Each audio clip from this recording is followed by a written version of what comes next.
So guys, for the first step, you want to go to search and type in reset this PC. Click on it. Before we reset our computer, make sure that you have your important files backed up.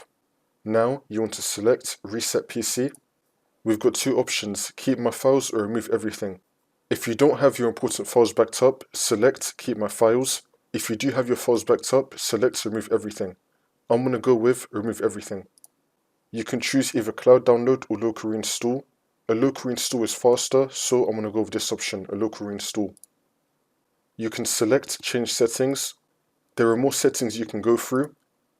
For me personally, I'm just going to keep it on the default, but you can change them if you want to, and then confirm, and then click on next.